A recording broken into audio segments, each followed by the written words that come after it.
খোলাখনি আহ্বান দি আছোঁ গৌৰৱ গগৈক। আমাৰ যুদ্ধ কাৰ লগে? কংগ্ৰেছৰ যুদ্ধ UDFৰ লগত, UDFৰ যুদ্ধ কংগ্ৰেছৰ লগত, না আমাৰ দুয়োজনৰ শত্ৰু বিজেপি? যদি বিজেপি হয় এইসব ভাগ ভাগ কি জানে কংগ্ৰেছে, আমিও জানো। মাইনৰিটি এৰিয়াত যেতিয়া আমিও ভোট টিকেট দিম, কংগ্ৰেছেও টিকেট দিব, ভোট ভাগ হ'ব, মতলব বিজেপি যাব। এইটো চিফ মিনিষ্টাৰৰ আণ্ডাৰগ্ৰাউণ্ড কোনো প্লানিং নেকি? যেটো মই নকওঁ কংগ্ৰেছ বলি হৈ আছে, আমিওতো হ'ব পাৰোঁ, আমিওতো মানুহ। হ'ব পাৰে আমি বলি হৈছোঁ, হ'ব পাৰে কংগ্ৰেছ বলি হৈ আছে। আল্টিমেটলি হ'ব কি? যে অহা দিনত আমি দেখি আছোঁ কংগ্ৰেছত উজনি অসমত কোনো ভোট নাই। এই ইলেকশ্যনত এইসকলে বিচাৰি বিচাৰিও কেণ্ডিডেট পোৱা নাই। এইটো মই হুতি মই ৰিপৰ্ট পাইছিলোঁ। বিচাৰি বিচাৰি কেণ্ডিডেট পোৱা নাই, পঞ্চায়তত পোৱা নাই, এতিয়া এছেম্বলিত পাই যাব নাপায়। কি সপোন দেখি আছে? বিহাৰৰ ইলেকশ্যনৰ আগত যে সপোনটো দেখিছে এইটোতো একদম নাই না বাবা। চিত্ৰটো একদম চেঞ্জ হৈ গৈছে।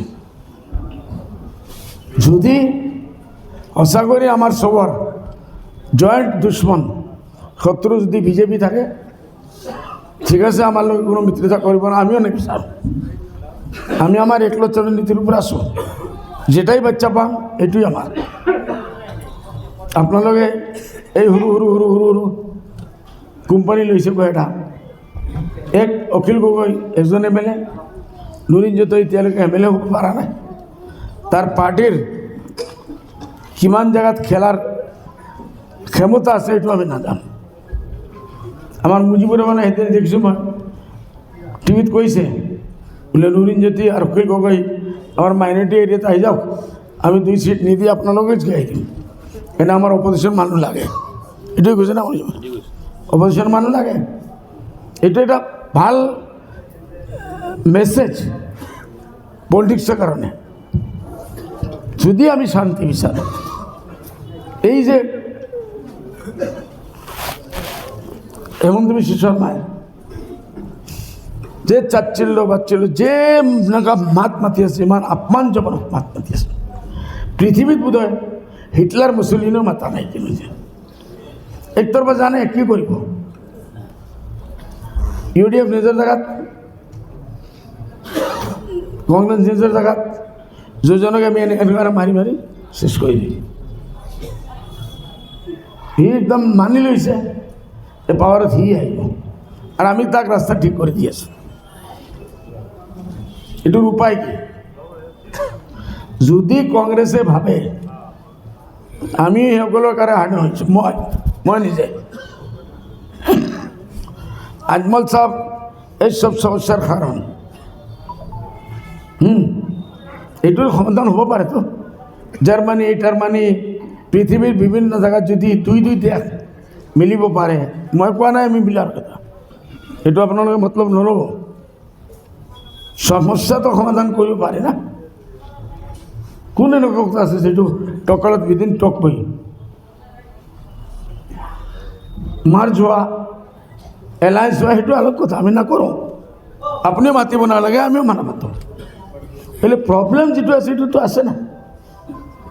আপোনালোকে মাইনৰিটি 50% ভিতৰত কোনো কাম নকৰিব। 50 ভিতৰত যিমান গণাই যাব, কিমান গণাম, সব এক সাইডত ৰাখি দিয়ক। আপোনালোকে এগ্ৰিগেটত মই কৈ আছোঁ, এগ্ৰিমেণ্ট কৰক UDFৰ লগত, বোলে আপোনালোকে পাৰ্টি চেঞ্জ কৰি দিয়ক।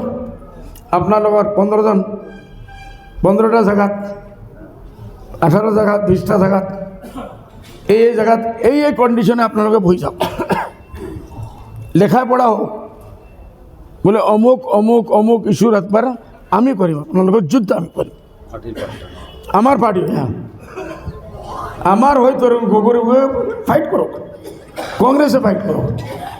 এই 5 বছৰতো আমি যিমান আমাৰ মাইনৰিটিৰ সমস্যা আছে, মই দেখি আছোঁ অনলি UDF ফাইট কৰি আছে, অনলি UDF।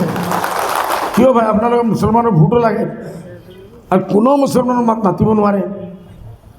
এই কেইবাদিন আমি আগে মই পেপাৰত পাইছোঁ, যেতিয়া উচ্ছেদ হৈছে মানুহে এজন লিডাৰক নাম নকওঁ, আকৌ গণ্ডগোল হ'ব, হুলস্থুল হৈ যাব। কৈছে আমাৰ ওপৰৰ পৰা মানা আছে, মুছলমান লিডাৰ। কিয় তুমি মুছলমানৰ লিডাৰ হৈছে ভাই? জাতিৰ কথা যদি মাতিব নোৱাৰে, খালি MLA হোৱাৰ কাৰণে, MP হোৱাৰ কাৰণে, এইটোতো কোনো ইনচানিয়ত নহয় ভাই। ইনচানিয়ততো এটা বস্তু আছে। আহক না, মই আমার পার্টির লগে বিনা মুচৰা, আমাৰ পাৰ্টিৰ কোনো মানুষ MLA বনাৰ কাৰণে অহা নাই। প্ৰয়োজন আছে, ফাইট কৰি আছে, হাফিজ ৰফিক হৈ আছে।